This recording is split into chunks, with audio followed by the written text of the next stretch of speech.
Vamos abrir nossas Bíblias na carta de Paulo aos Romanos. Carta de Paulo aos Romanos, no capítulo 12.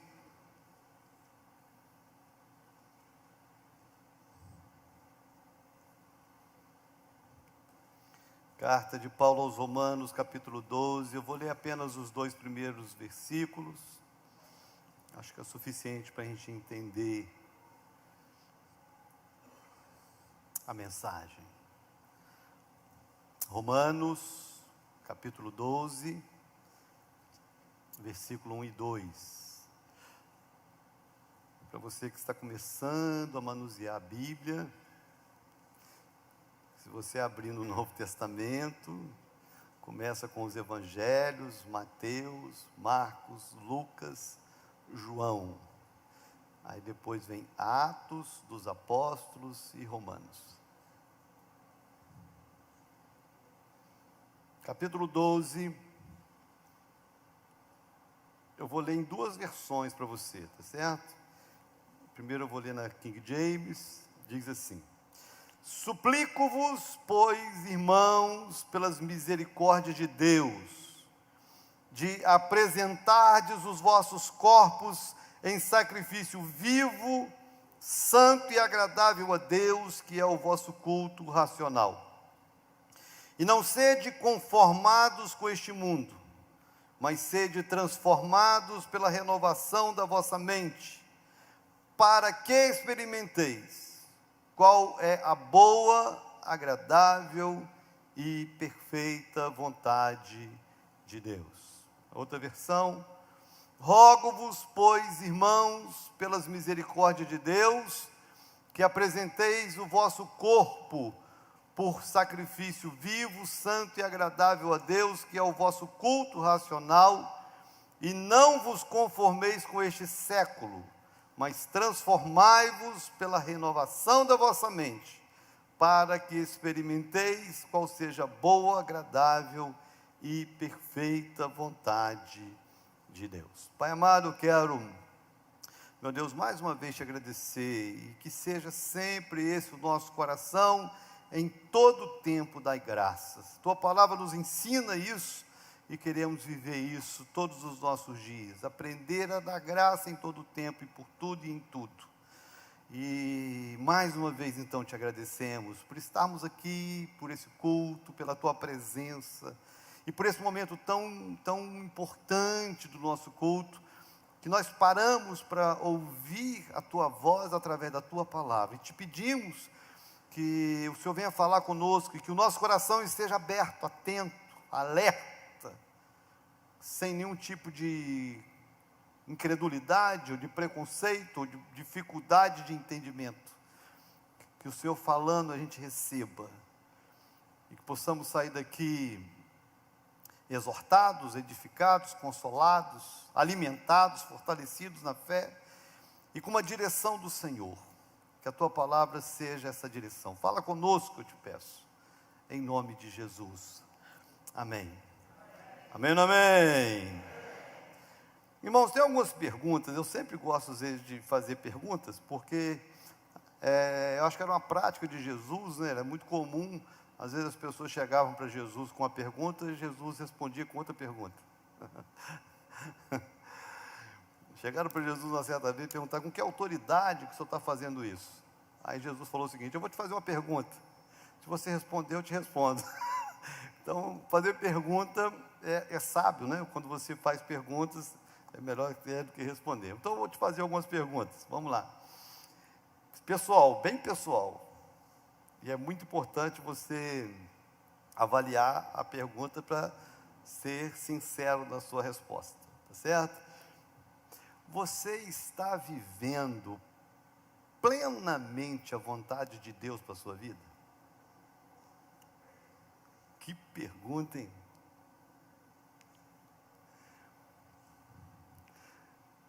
Vamos lá, pensa aí. De repente eu te encontro no corredor, em algum lugar, você entra no meu gabinete para uma conversa, e a primeira pergunta é essa: você está vivendo plenamente a vontade de Deus para a sua vida?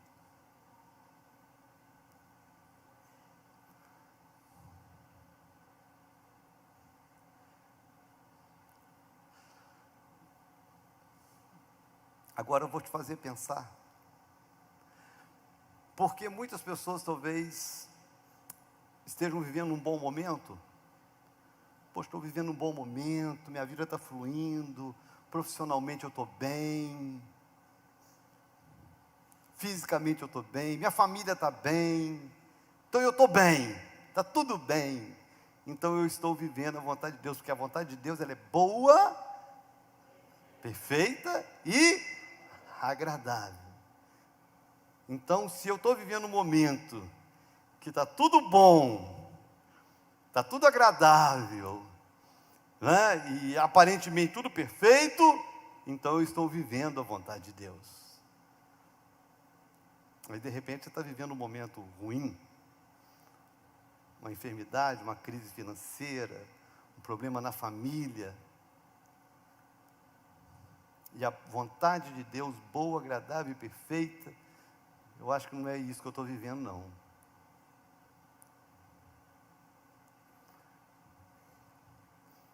Geralmente as pessoas avaliam se estão vivendo a vontade de Deus ou não, com esse parâmetro, se as coisas estão boas, perfeitas e agradáveis, se está confortável a vida, eu estou vivendo a vontade de Deus. Mas se eu estou vivendo algum desconforto, então eu não estou vivendo a vontade de Deus, eu preciso me ajustar. Mas eu vou te fazer repensar isso. Eu poderia usar muitos exemplos, eu vou para o mais radical de todos. Um homem na Bíblia chamado Jó. Qual o nome do homem? Quem conhece a história de Jó? Quem não conhece a história de Jó? Pode levantar a mão. Deixa eu ver, quem não conhece a história de Jó? Então, tem alguns irmãos que levantaram. A Bíblia fala de um homem chamado Jó. A Bíblia diz que Jó era um homem íntegro, reto, temente a Deus e que se desviava do mal. Jó era o homem mais próspero que tinha na sua sociedade, onde ele vivia. A Bíblia diz que ele era o maior do Oriente. Uma família extraordinária, tudo de Jó dava certo, tudo de Jó prosperava, tudo que Jó colocava a mão, o negócio ia para frente, tudo de Jó era abençoado. Um dia, o Satanás se apresenta diante de Deus e joga na cara de Deus o seguinte: Jó só teme ao Senhor porque o Senhor dá tudo para ele. Tira as coisas dele para ver se ele vai continuar fiel. Mexe nas bênçãos dele para ver se ele vai continuar fiel. E Deus então permite que Satanás bagunce a vida de Jó. Num só dia ele perdeu todos os seus bens. Acordou rico, dormiu falido, perdeu tudo. Como se fosse pouco, ele perde também os filhos. Todos os filhos morrem dentro da mesma casa, numa festa, a casa cai, desaba e mata todo mundo. O Satanás achou pouco, porque Jó não blasfemou. Então Satanás chegou para Deus e falou assim: toca nele, coloca uma enfermidade nele para ver se ele não blasfema. E Deus falou: então pode colocar. Deus permitiu que o Satanás colocasse uma enfermidade nele, ele ficou doente. Do alto da cabeça à planta dos pés, ele era uma ferida só. Como se fosse pouco, a mulher dele começa a atribular a vida dele. Para algumas pessoas, uma mulher atribulada é pior que um câncer. A Bíblia diz que é igual uma goteira. Quem já dormiu numa cama com goteira, eu já dormi. Coisa terrível. Você não encontra lugar na cama. A mulher começou a atribular Jó. Os valores eram diferentes. O coração de Jó, o desejo era agradar a Deus. O coração daquela mulher, enquanto Deus está abençoando, vale a pena servi-lo. Deus parou de abençoar, amaldiçoa Deus e morre. Como se fosse pouco, surgem também os amigos que começam a criticá-lo e acusá-lo de que ele estava vivendo aquilo como consequência do pecado dele. Jó sozinho, perde tudo e agora doente. Uma pergunta: Jó estava ou não estava vivendo a vontade de Deus?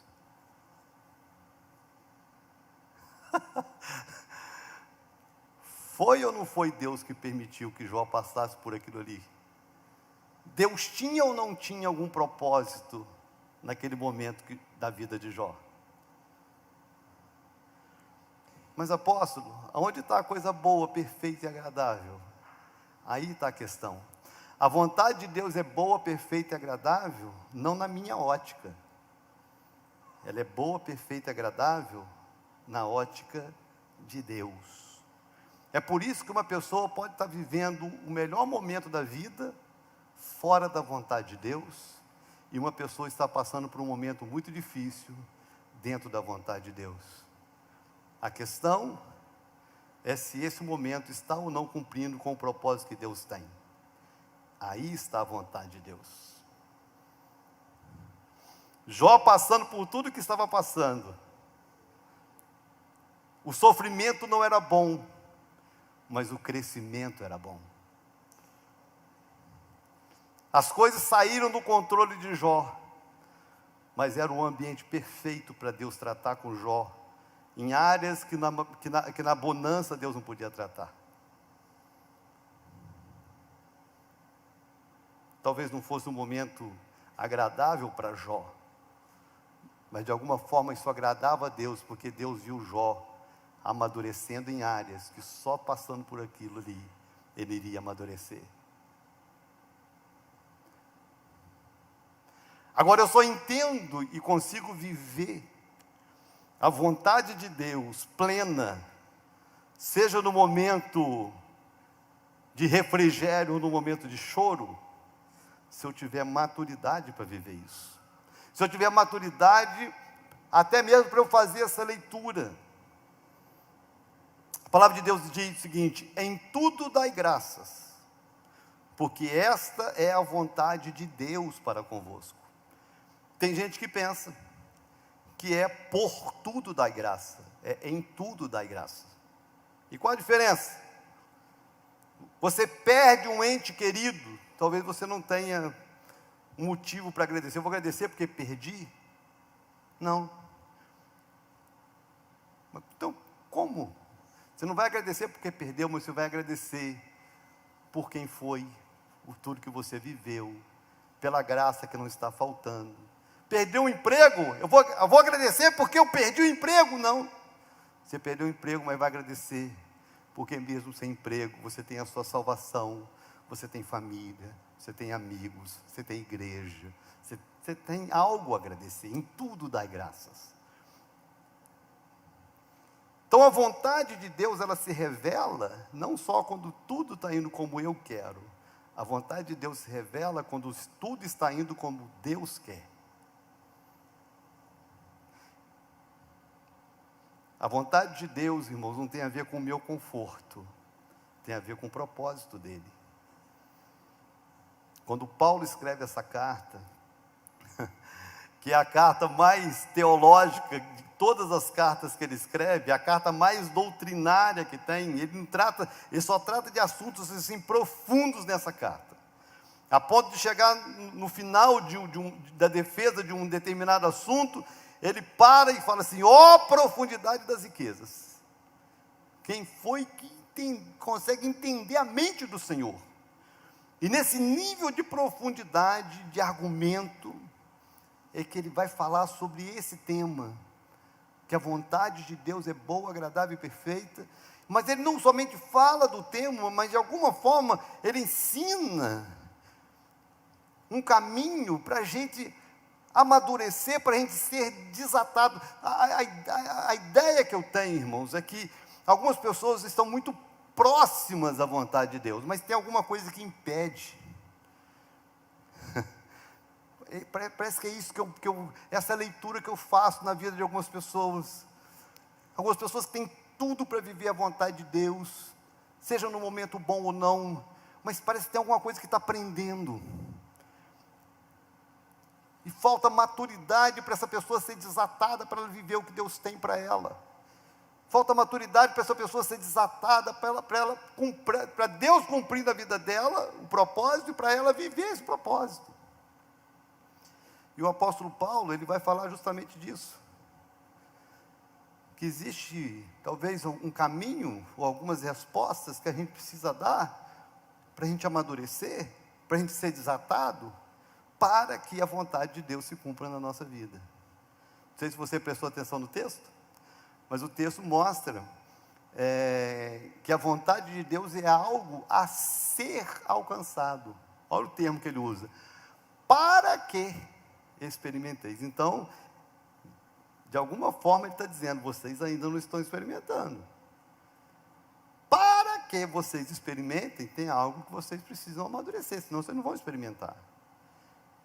Eu não sei se você consegue entender isso, mas eu acho que a maior frustração na vida de um cristão é justamente não viver o que Deus tem para ela. Você pode prosperar, você pode ter tudo na vida, se você não viver o que Deus tem para você, você nunca vai ser uma pessoa realizada. O que nos realiza como gente e como cristãos é viver o que Deus tem para nós. E nós precisamos amadurecer para a gente ser desatado, para a gente viver isso, para a gente alcançar isso. Então vamos lá, presta atenção comigo aqui, porque é o que o apóstolo Paulo quer ensinar para essa igreja dos romanos, de Roma, e que nós vamos tentar aprender esta noite. Qual é esse caminho, essa rota, ou esse nível de maturidade que eu preciso para ser desatado e viver plenamente no centro da vontade de Deus? A primeira coisa que ele ensina é que eu preciso fazer da vida um culto a Deus. Presta atenção nessa palavra. Fazer da vida um culto a Deus. Vamos repetir juntos? Fazer da vida um culto a Deus. Mais uma vez? Olha, e ele fala, irmãos, num tom de clamor. Rogo-vos, pois, irmãos. A outra versão, ele diz assim, suplico-vos, irmãos, pelas misericórdias de Deus, que apresenteis os vossos corpos em sacrifício vivo, santo e agradável a Deus, que é o vosso culto racional. Presta atenção, qual o conceito de culto que nós temos, religioso, e qual o conceito de culto que o apóstolo Paulo ensina? A nossa ideia de culto, irmãos, é isso aqui, ó. É uma célula, né? É aquele momento que a gente reúne ali, seja em casa ou seja aqui, para a gente cantar, para a gente ouvir uma palavra. E para muitas pessoas o culto se resume a isso. E de fato aqui é um culto. Nós estamos aqui prestando um culto. Muita gente não, tem gente que vem aqui só para assistir. Tem gente que assiste o louvor, que assiste a palavra, assiste tudo, mas não oferece nada para Deus. Porque a ideia de culto, irmãos, é a ideia de oferecimento, de serviço a Deus. Então eu creio que quando a gente termina uma reunião dessa, quando a gente termina um culto desse, eu creio que nós oferecemos a Deus um culto que o agradou. Eu creio. Eu dei a minha melhor oferta, hoje eu trouxe os meus dízimos, nós participamos da ceia, nós temos comunhão, nós adoramos ao Senhor com os nossos cânticos. Então eu creio que aquilo que eu ofereci a Deus, agradou a Deus. Então, é por isso que eu tenho essa sensação de que quando eu saio da igreja, quando eu saio do culto, eu estou no centro da vontade de Deus. Esse sentimento que a gente tem? É por isso que muita gente, quando não vem à igreja, se sente deslocado de Deus, se sente fora do propósito, porque o culto traz essa sensação, e de fato é uma sensação legítima. Eu ofereci um culto que agradou, então de alguma forma eu saio daqui vivendo o que Deus quer. Eu estou fazendo o que Deus quer, então eu estou vivendo o que Deus quer. Glória a Deus. Só que na visão de Paulo, o culto não se resume aqui. Na visão de Paulo, o culto não é só no ajuntamento da igreja. Na visão de Paulo, o culto é tudo o que eu faço durante toda a minha vida, durante todo o meu dia. desde que eu faça para Deus. Desde que eu faça para Deus. Então, vou te dar um exemplo. Você sai daqui, você é um profissional em alguma área. Você trabalha para você ter recurso financeiro, para você ter o seu salário, você ter a sua renda. Não tem nada de errado nisso. A palavra de Deus diz que o trabalhador é digno do seu salário. Agora, você faz o que faz só para ter renda, você faz o que faz crendo que aquilo que você faz está agradando a Deus naquilo que você está fazendo. Você está entendendo? Você é dona de casa? Para mim, um dos serviços mais desgastantes que tem. Mulher doente, irmãos, casa só Deus, né? Tem que arrumar, lavar louça, arrumar a comida dela, e sobe, desce. Para mim, eu já morei sozinho. Para mim, a pior rotina que tem é a rotina de casa.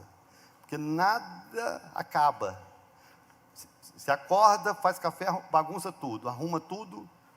Quando termina de arrumar tudo, você vai bagunçar para fazer o almoço. Aí você terminou o almoço, arruma tudo. Quando você termina de arrumar, você vai bagunçar para tomar o café da tarde. Quando termina o café da tarde, você arruma tudo. Quando você termina de arrumar tudo, você vai bagunçar porque tem janta à noite. Aí, e assim é a vida. E não acaba, irmãos. Não é de segunda a sexta, não é de segunda a segunda. Eu morei sozinho. Irmãos, eu morei sozinho. Eu tinha 20 copos só para mim. Eu sujava os 20. Eu só lavava depois que os 20 estavam sujos. É horrível tal de... Se você vê a sua pastora na cozinha, parece que ela está no paraíso. Eu nunca vi a minha mulher reclamar de arrumar uma cozinha. Eu nunca vi a minha mulher murmurar por fazer um almoço para os filhos ou para mim. Eu nunca vi uma cara emburrada dela por estar fazendo algo. Nunca. E ela está ali cuidando, lavando, arrumando, geralmente com um fonezinho no ouvido, ouvindo uma mensagem. Demonstra assim tanta convicção de que aquilo que ela está fazendo, se é para a família, se é um serviço para... que aquilo ali está de alguma forma agradando a Deus. Você está entendendo? A diferença de, às vezes, uma pessoa que está numa profissão, seja ela qual for, nós temos aqui médicos, nós temos advogados, nós temos professores, nós temos donas de casa, nós temos tantos profissionais em tantas áreas diferentes, mas a gente vê isso, pessoas que estão na profissão, naquela profissão, seja ela qual for, mas que estão fazendo assim com tanta dedicação, com tanto amor, com tanto empenho, assim, de alguma forma esse empenho, quando as pessoas olharem o empenho, não vão apenas valorizar o profissional, não, então vão entender que eu estou fazendo para Deus, que o meu bom atendimento glorifica a Deus, que o meu bom atendimento dá um testemunho de que eu sirvo a Deus. Eu acho que é essa a ideia de Paulo, que eu apresente o meu corpo como sacrifício. E é interessante, porque olha os termos que ele usa: sacrifício vivo, santo e agradável. Porque a ideia de sacrifício é de algo morto. Principalmente para Israel, né, que ainda tinha o templo, tinha o sacrifício dos animais, sacrifício é algo morto. Ele não, sacrifício vivo. Eu não tenho que me matar por isso não. Mas eu tenho que viver plenamente esse sacrifício, essa doação, essa entrega. Porque se eu vivo uma entrega da minha vida, se aquilo que eu faço com entrega, então aquilo que eu faço é um culto. Agora olha o que ele fala: vivo, santo e agradável a Deus, que é o vosso culto racional. Olha que coisa tremenda, irmãos. A ideia de algo inteligente, de algo com entendimento. Eu não estou fazendo algo aleatório, não, eu estou fazendo com entendimento. O que eu estou fazendo é para Deus. Sabe por que isso é importante? E sabe por que isso aqui diferencia quem vive ou quem não vive a vontade de Deus? Quem é desatado, quem amadurece ou não amadurece? Sabe por quê, irmãos? Porque quando eu faço com esse entendimento de que é para Deus, o próprio sacrifício deixa de ser sacrifício. Porque se deixa de ser sacrifício no sentido de ser algo que me dói, se torna, ainda que haja um preço sendo pago, um preço que é pago com prazer, porque é pago com entendimento, com inteligência. Eu não estou jogando meu tempo fora. Se alguém reconhecer, glória a Deus. Se alguém aplaudir, glória a Deus. Mas se ninguém reconhecer, se ninguém aplaudir, se eu faço com o entendimento que é para Deus, Deus se agradou, eu cresci, e a vontade de Deus está sendo estabelecida na minha vida naquele tempo, naquele dia. Você consegue entender isso? A vontade de Deus é boa, agradável e perfeita. E para eu viver essa boa, agradável e perfeita vontade de Deus no meu dia a dia, eu preciso mudar a minha forma de viver, a minha forma de servir, a minha forma de ser marido, minha forma de ser pai, minha forma de ser esposa, minha forma de ser gente, de ser amigo, de ser profissional. E começar a olhar que aquilo que eu faço, antes de ser para uma pessoa, eu estou fazendo para Deus. É o meu culto a Deus. Inteligente. É o meu melhor para Deus. Aí ele diz, para que experimenteis. Nós precisamos desatar a nossa vida, irmãos. Se você é uma pessoa que tudo que faz de qualquer jeito, Deus não é glorificado nisso. Se você é o tipo de gente que tudo que faz murmurando, isso não é maduro. É por isso que você pode viver um bom momento fora da presença de Deus. A vontade de Deus se estabelece quando a nossa vida é um culto. Você consegue entender? Faz da sua vida um culto. Agora, olha que coisa séria, irmãos, porque quando eu entendo que a minha vida é um culto, eu vou até repensar certas coisas que eu faço, não é verdade? Porque o que tem de crente aí fazendo besteira em nome de Jesus é uma luta, né, irmão? É uma doideira, né? Muito crente fazendo loucuras aí em nome de Jesus. Mas quando eu entendo que aquilo que eu estou fazendo é para glorificar a Deus, eu até repenso se eu vou fazer ou se eu não vou fazer. Se eu for fazer, eu vou fazer direito, porque é para Deus em tudo. Primeiro ensinamento de Paulo aqui, e que ele ensina com um clamor: suplico-vos, irmãos, rogo-vos, irmãos. Presta atenção, irmãos. Leve a vida a sério, irmãos. Apresente o seu corpo como um sacrifício, a sua vida como um sacrifício vivo, santo e agradável a Deus, que é o vosso culto racional, para que experimenteis qual seja a boa, agradável e perfeita vontade de Deus. Então a primeira resposta para a gente ser desatado, para a gente amadurecer e para a gente viver a vontade de Deus, é eu transformar a minha vida num culto, e não só as minhas vindas à igreja. Que Deus seja glorificado no nosso dia, amém ou não amém?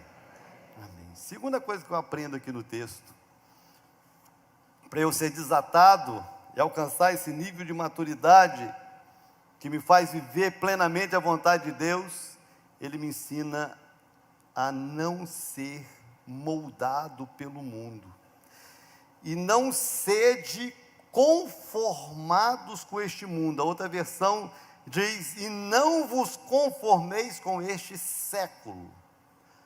A ideia aqui, irmãos, é que o mundo ele tem uma forma, presta atenção nisso aqui, o mundo ele tem uma forma, e o que o mundo faz? O mundo trabalha para que a gente se encaixe na forma. Talvez esse seja um dos grandes desafios para a nossa geração, porque toda a liberdade que foi conquistada tem sido um problema para a gente diferenciar o que é moderno para aquilo que é mundano.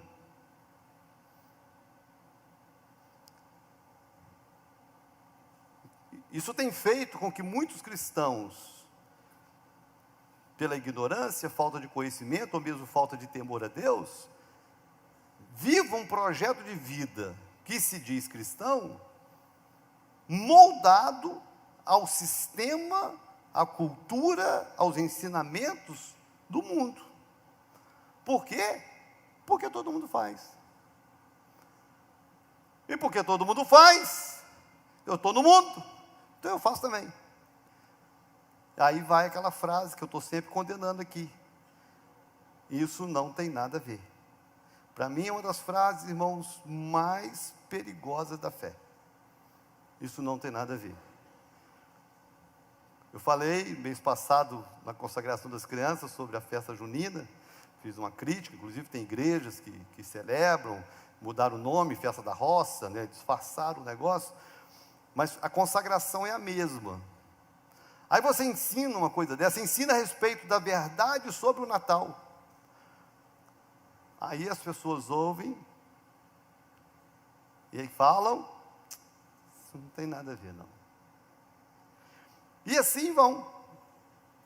Isso não tem nada a ver, isso não tem nada a ver, isso não tem nada a ver.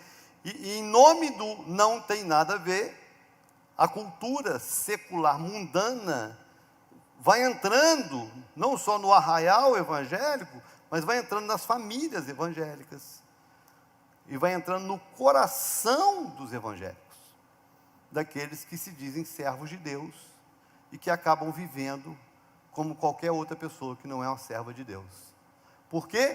Porque ela se moldou ao mundo. Se moldou ao mundo. Aí o apóstolo Paulo vem e diz o seguinte: não vos moldeis a esse mundo. Não se conforme com ele, não entre na forma deles, se você quer experimentar qual seja a boa, agradável e perfeita vontade de Deus. Porque não tem como eu viver a vontade de Deus vivendo de conformidade com o mundo, vivendo os valores do mundo. O Brasil tem um agravante, irmãos. A nossa cultura é um agravante, porque nós somos a cultura do jeitinho brasileiro. Já virou até piada e até argumento, né? É o jeitinho brasileiro. O jeitinho brasileiro, ou o termo jeitinho brasileiro, acabou ou acaba se tornando uma desculpa para as pessoas fazerem errado, simplesmente porque é esperto. Irmãos, eu estou assim, só vou dar um exemplo bobo, assim, bobo. Eu não tenho habilitação de moto, eu só tenho habilitação de carro. Então eu nunca fiz uma prova. Eu até pensei em fazer uma prova para tirar a habilitação de moto, que eu aprendi a andar de moto primeiro que de carro, na adolescência, mas depois me converti, não podia mais andar porque não tinha carteira. Porque crente sem carteira não anda de carro nem de moto. Ah, mas todo mundo anda, mas crente não anda. Entendeu? Crente não anda. Tem gente da igreja que anda, mas crente, cristão, não anda errado. Entendeu? Mas eu nunca tirei habilitação. Mas eu queria saber, quem que tem habilitação de moto? Deixa eu ver. Quando você vai tirar a carteira para moto, você aprende que tem que parar no semáforo? Ou é só para carro esse negócio? Hein? É só para carro? Não? Para tirar carteira de moto também, aprende que passar sinal vermelho é multado? Não acredito, irmão. Que descoberta. Eu acho que não tem um motociclista nessa cidade que saiba disso.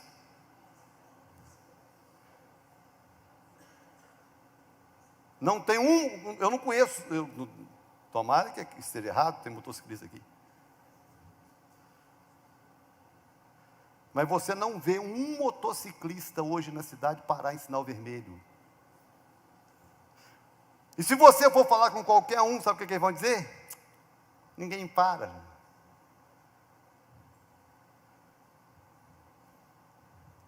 Ninguém para. Então a cultura brasileira ainda tem esse agravante, onde as pessoas fazem errado porque é esperto fazer errado. Furar fila. É esperto.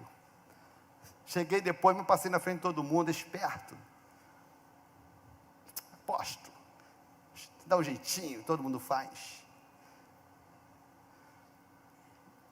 Aí depois a pergunta: por que eu não tenho essa certeza de que a minha vida está no centro da vontade de Deus? Porque enquanto eu viver em conformidade com o mundo, eu não vivo em conformidade com a boa, perfeita e agradável vontade de Deus. Eu tenho que escolher, irmãos. A palavra de Deus diz, irmãos, a palavra de Deus diz que aquele que é amigo do mundo constitui-se inimigo de Deus. Se você anda de acordo com o modelo mundo, você anda em desacordo de Deus. Não tem como ter comunhão com as duas coisas, não tem como. Você vai ter que desagradar um e você vai desagradar a Deus.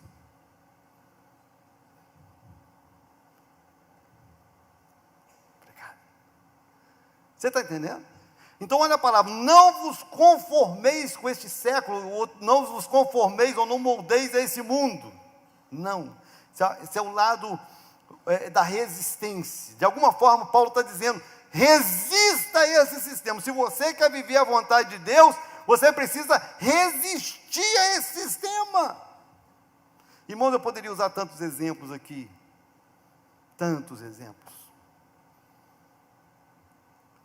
Aluno crente que cola, porque todo mundo cola. Não, lá no trabalho é o seguinte: nós já combinamos cada dia um assina o ponto de todo mundo. Nós tivemos uma pessoa aqui na igreja uma vez que ela foi para um congresso, aí para ela ir para o congresso ela ia ter que faltar ao trabalho. Aí ela trabalhava num ambiente de hospital. Aí o chefe, eu acho que era médico, alguma coisa assim: eu te dou um atestado, pode ir. Como é que é? Todo mundo faz, apóstolo. Você está vendo como é que o mundo vai moldando as pessoas? Você está vendo como é que o mundo tem moldado a vida de pessoas perto de você? Eu sei que isso não acontece com você, eu sei que você é crente, eu sei que você para no semáforo, eu sei que você, né, não é isso, eu sei que você não se corrompe no trabalho, eu sei que você não dá jeitinho para enganar o patrão, eu sei que você não burla a lei para poder passar ninguém para trás, eu sei que você é crente, mas o mundo está tentando fazer isso com a gente, irmão. Em várias áreas, de várias formas. Porque a Bíblia diz que o mundo jaz no maligno. Quem rege esse mundo é o Satanás. E tudo que o Satanás quer é ver você fora do propósito de Deus. Então, para ele, de uma maneira sutil, tirar você do propósito de Deus, ele cria situações para fazer você se moldar ao mundo. Você se moldou ao mundo, você saiu do propósito de Deus. Aí a gente volta para aquela pergunta original: você está vivendo plenamente a vontade boa, agradável e perfeita de Deus? Porque se você está moldado ao mundo, irmão, você pode estar vivendo o melhor momento da sua vida e nunca esteve tão longe do que Deus tem para você. Porque para eu viver o que Deus tem para mim, eu não posso viver segundo o que o mundo tem para mim. Eu não posso viver segundo os valores deste mundo. Não posso. Terceiro. Vamos que vamos. Terceiro ensinamento de Paulo, para que a gente amadureça, para que a gente rompa essa barreira, esse limite, essa coisa que parece que eu estou chegando e nunca chego, para eu vencer isso e chegar, para eu vencer isso e alcançar o que Deus tem para mim. Terceiro que ele me ensina é que eu preciso ter uma mente renovada. Olha o que ele diz, presta atenção: rogo-vos, pois, irmãos, pelas misericórdias de Deus, que apresenteis o vosso corpo por sacrifício vivo, santo e agradável a Deus, que é o vosso culto racional. E não vos conformeis com este século, mas transformai-vos pela renovação da vossa mente, para que experimenteis qual seja a boa, agradável e perfeita vontade de Deus. que o Paulo está dizendo? Que se não mudar aqui, não tem como. Eu tenho que mudar aqui, ó. Eu tenho que renovar a minha mente. Eu tenho que sofrer uma metamorfose na minha forma de pensar, de ver a vida. Senão eu nunca vou viver o que Deus tem para mim. Mas isso aqui é muito difícil, sabe por quê? Sabe por quê? Porque todos nós achamos que já sabemos. Todos nós já temos os nossos conceitos formados e estamos convictos de que os nossos conceitos são certos. E a única forma de eu renovar minha mente é eu desconstruir os meus conhecimentos errados.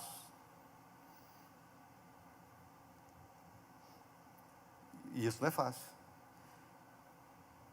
Quer ver? Eu posso dar muitos exemplos. Eu vim do catolicismo romano. Minha família é muito católica e a gente foi criado assim com muito temor dentro da religião. E eu cresci ouvindo, só vou dar um exemplo bíblico, teológico, certo? Que Maria é mãe de Jesus, Jesus é Deus, então Maria é mãe de Deus. Eu fiz catecismo, eu cresci rezando a Maria, porque Maria é mãe de Deus. E tinha bons exemplos. Quando você quer pedir alguma coisa para o seu pai, que o seu pai não quer atender, o que você faz? Pede para sua mãe, que a sua mãe convence seu pai. Então, quando você quiser pedir alguma coisa para Deus, pede para a mãe. Então, eu cresci com esse entendimento. Aí eu me converti ao Evangelho. Primeira vez que eu ouvi a respeito de Maria, você fica assim assustado. Mas a mãezinha do céu.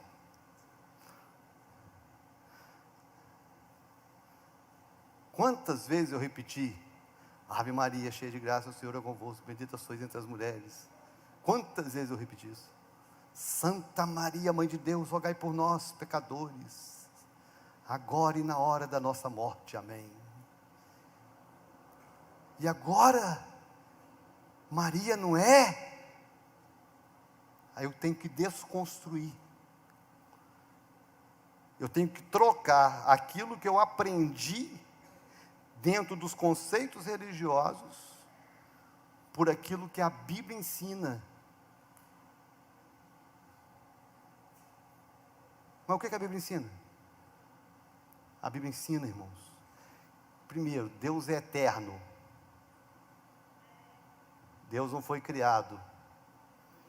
Se Deus é eterno e não foi criado, então Ele não tem princípio, então também não tem mãe. Ele é a origem de todas as coisas.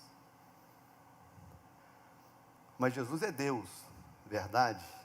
Maria foi mãe de Jesus, verdade. Então Maria não é mãe de Deus? Não. Porque Jesus, ele foi 100% homem e foi 100% Deus. Na parte humana, Maria foi mãe. Na parte divina, ele foi Senhor e Salvador dela.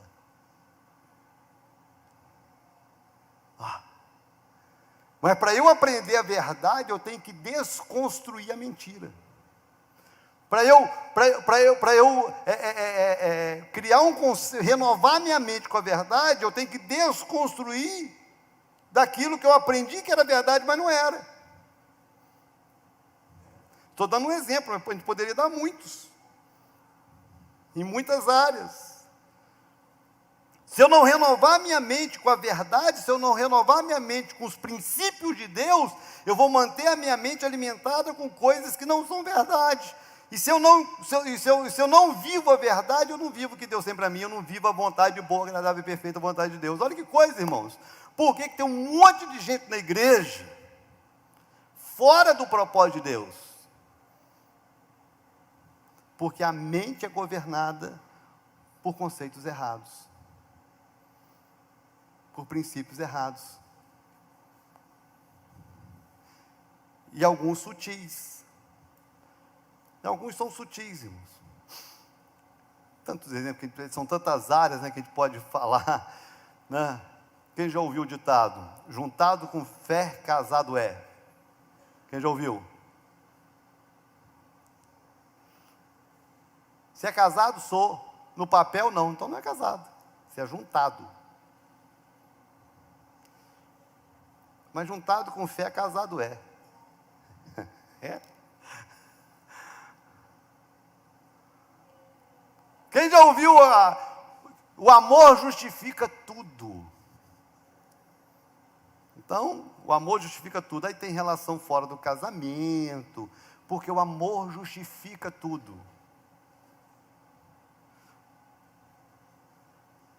Só não vai justificar quando você estiver no inferno. Em nome do amor. Presta atenção, queridos. Deus tem uma vontade boa. Você pode dar uma glória a Deus? Deus tem uma vontade perfeita. Deus tem uma vontade agradável. Mas para que eu experimente a boa, agradável e perfeita vontade de Deus, eu preciso renovar a minha mente. Eu preciso ser transformado por uma mente renovada. Então, a minha mente é renovada com aquilo que eu vejo, com aquilo que eu ouço, com aquilo que eu aprendo, com aquilo que eu alimento a minha mente. Então, se eu alimento a minha mente com a verdade, essa verdade vai me transformar. O que a palavra de Deus diz? Conhecereis a verdade e a verdade vos libertará. Mas cada um tem uma verdade. Ai, Jesus. Não, porque a sua verdade não é a minha verdade. A grande questão, irmãos, é que se nós cremos em Cristo, a verdade deixou de ser um conceito e se tornou uma pessoa. Então, verdade não é um conceito que eu acho ou que eu penso. A verdade é uma pessoa. Jesus falou, eu sou o caminho, a verdade e a vida. Ninguém vê ao Pai não sei por mim. Então, a verdade cristã é uma pessoa. Então não tem a ver com o que eu acho, o que eu penso, o que eu entendo, tem a ver com o que Ele é. E quem é Jesus na minha vida. Que nível de senhorio Ele tem sobre mim. Que nível de cristianismo eu estou vivendo. Para que a minha mente seja renovada e eu seja transformado. Para que eu experimente a boa, agradável e perfeita vontade de Deus. Não é fácil, irmãos, mas nós precisamos desconstruir muita coisa aqui, ó. Senão a gente vai ficar sempre limitado, chegando perto, mas nunca alcançando tudo que Deus tem para nós.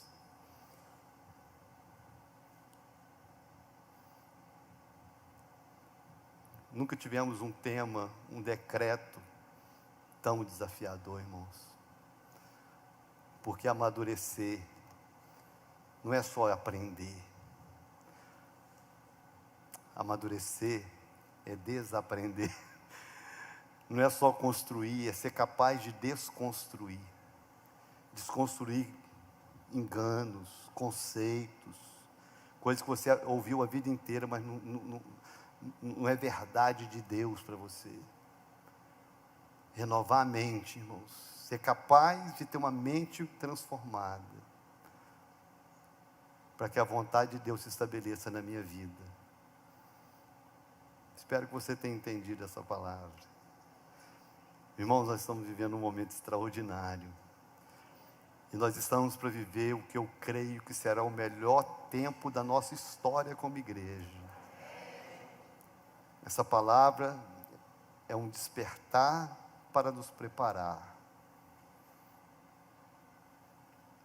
Então, não saia daqui simplesmente convicto de que você ofereceu um culto que agradou a Deus. Saia daqui decidido a viver um culto que agrada a Deus. Não saia daqui com a certeza de que o que você fez aqui está de conformidade com Deus e não com o mundo, mas saia daqui disposto a viver lá fora de conformidade com Deus e não com o mundo. Saia daqui. Isso aqui é uma decisão muito séria e pessoal. disposto a abrir mão de conhecimentos, de verdades que você estabeleceu como verdades, mas que não têm amparo bíblico para você. Desconstrua isso e seja capaz de construir verdades bíblicas, princípios bíblicos para dirigir a sua vida.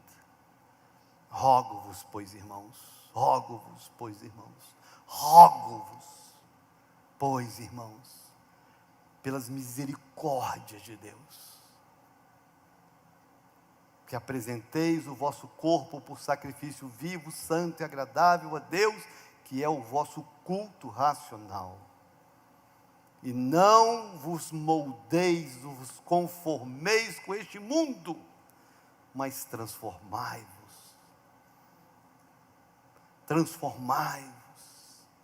Transformai-vos pela renovação da vossa mente, para que experimenteis qual seja a boa, perfeita e agradável vontade de Deus. Que essa vontade se estabeleça na nossa vida, em nome de Jesus. Amém ou não amém? Amém. Vamos ficar de pé para a gente orar.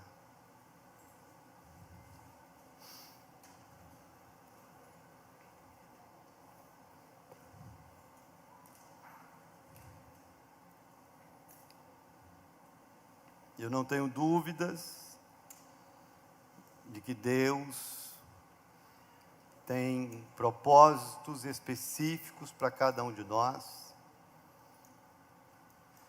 Eu não tenho dúvidas de que a vontade de Deus para cada um de nós é boa, agradável e perfeita, ainda que em muitos momentos não seja confortável.